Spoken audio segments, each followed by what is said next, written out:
Walter Brueggemann. Really, with the umlaut, it should be Brueggemann, but nobody says it that way.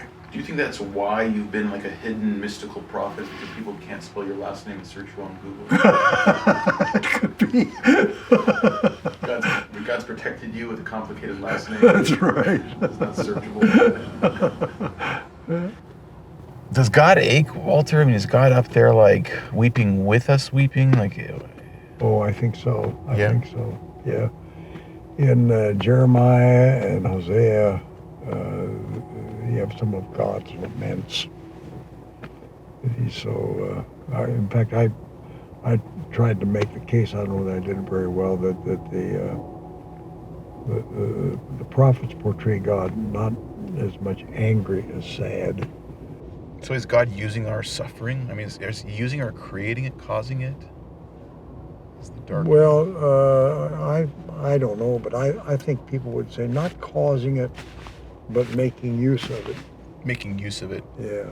And that's Calvin? Well, I don't know if that's Calvin particularly. I mean, that's good. That's good Christian theology. Right. Yeah. Okay. All the hard questions are out of the way now. And it'd be like, I suppose, like the crucifixion of Jesus. God didn't cause it, but made good use of it. So is there an atonement? Oh, I don't know. That's I always say that's above my pay scale. These are the hard questions. We think if we get these things right, then the rest of the life will like. That's right. That's right. I'm much more interested in the economy than I am atonement. And why is that? Well, I study the Old Testament, and the Old Testament is, I've come to think more recently, is essentially a book about economics.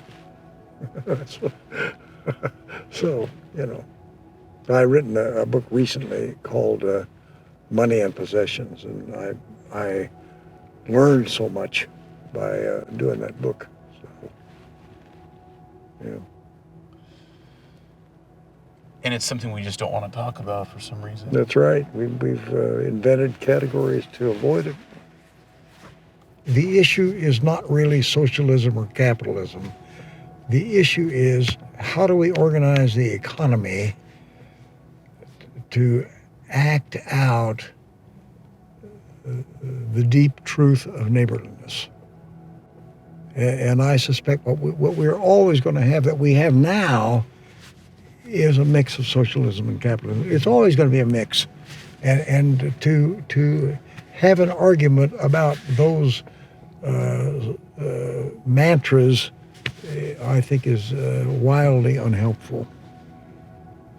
But I guess have you changed your mind a bit? I mean, do you really feel like it's less about trying to, attack the ideology and form a new language around? No, I think we have to do both. I think we have to do critical teaching about the ideology, and we have to be politically engaged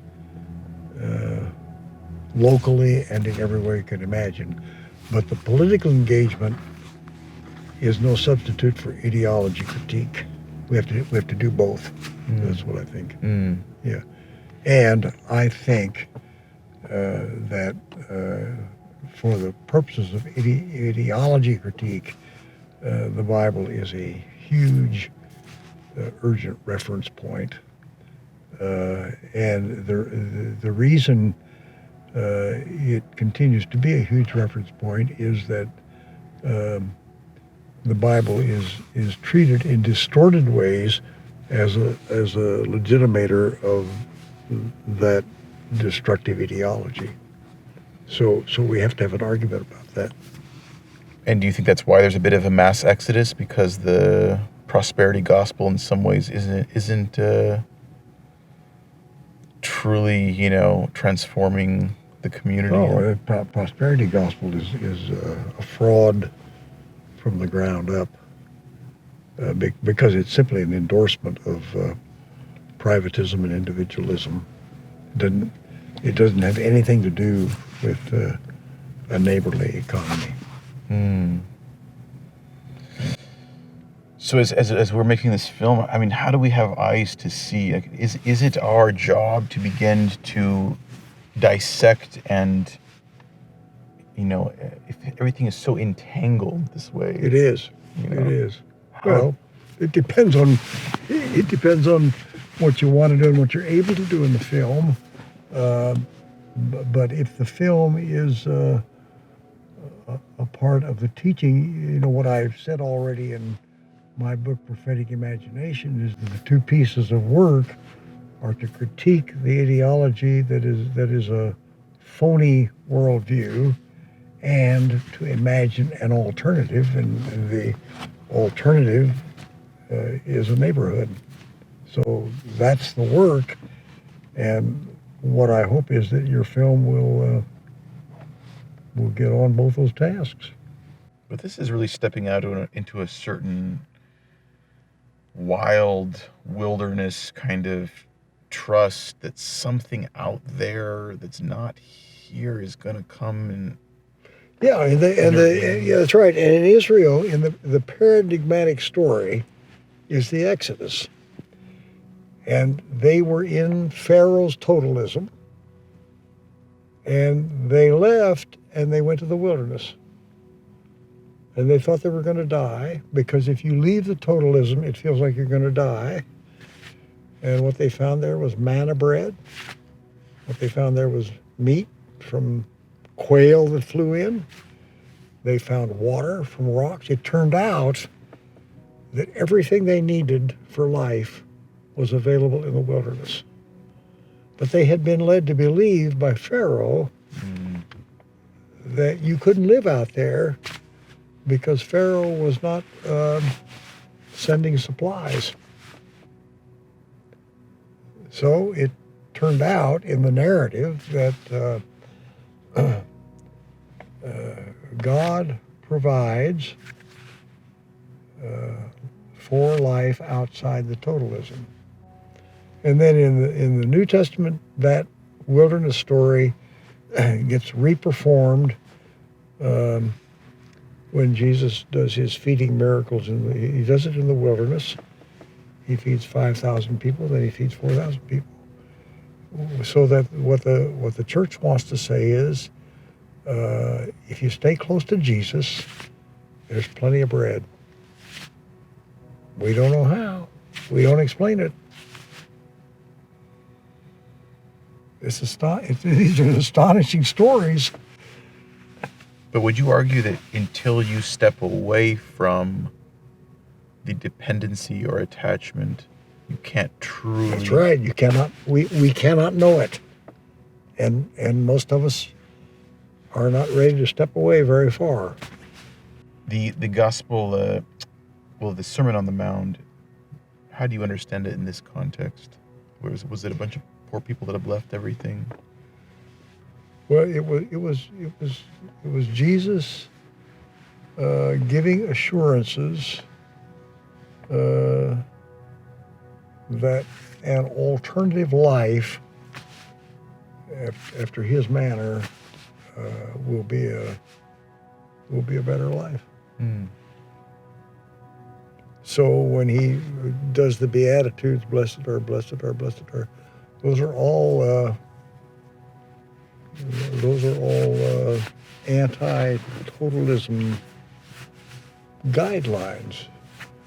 Blessed are the pure in heart, for they shall see God, which means if you try to live with the divided heart that is required by the totalism, you will never see God. Blessed are those who mourn. Well, there's no mourning in the totalism. It's all upbeat all the time. And they will not be comforted. And you can go down the list. And then, the ending, blessed are you when they persecute you for having stepped outside the totalism. For great will be your reward elsewhere. Blessed are you when you're at the end of your rope, because at the end of your rope, there's less of you and more of God. That's Eugene Peterson's. That's beautiful. That's great. Do you believe that? Yeah, I believe it. I don't always have the courage for it, but I believe it. And what about grieving with those who grieve? Well,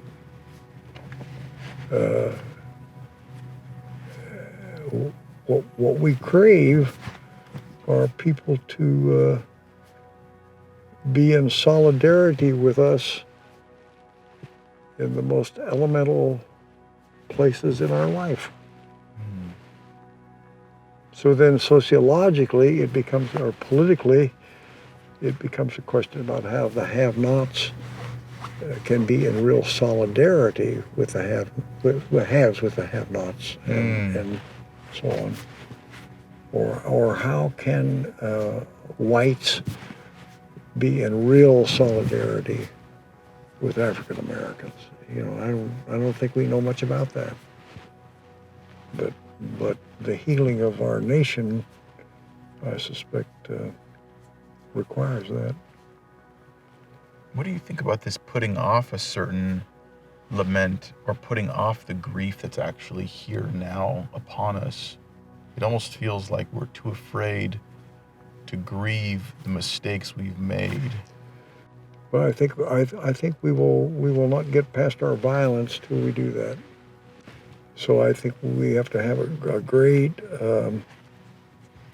national reckoning about our racism. It's just astonishing when you think about how racism has dominated Congress, how it's dominated the Supreme Court. It's written in the Constitution. And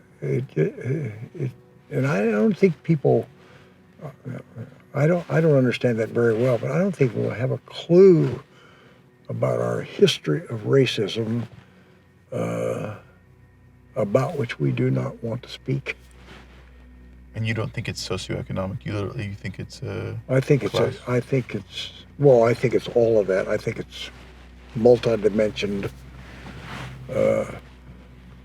But I think for obvious reasons of color, that we're more likely to be aware of race than we are of class, because it's so easy not to notice. And as soon as someone from below calls attention to class, people who are on top say, "Oh, it's class warfare." But it's, I mean, isn't it kind of primal? It's a certain survival of the fittest. It's whoever is gonna. Well, it seems to me that the deepest ideological mistake is to ask the question, what is the social unit of meaning? And we have been taught that the social unit of meaning is the individual person. So it's me in competition with all the other individual persons. Whereas the covenantal tradition of the Bible says that the social unit of meaning is the community. And that's a huge contrast, so that my life and my well-being and my freedom all depend on the fabric of the neighbors. So in a biblical ethic, the neighbor is definitional. But in a market economy, there are no neighbors. There are only competitors and rivals and threats. So the goal is complete privatization, because I don't want my affluence used for the sake of someone else's well-being. So the biblical ethic that you shall love your neighbor as you love yourself is non-negotiable. And I think that's what's in jeopardy among us.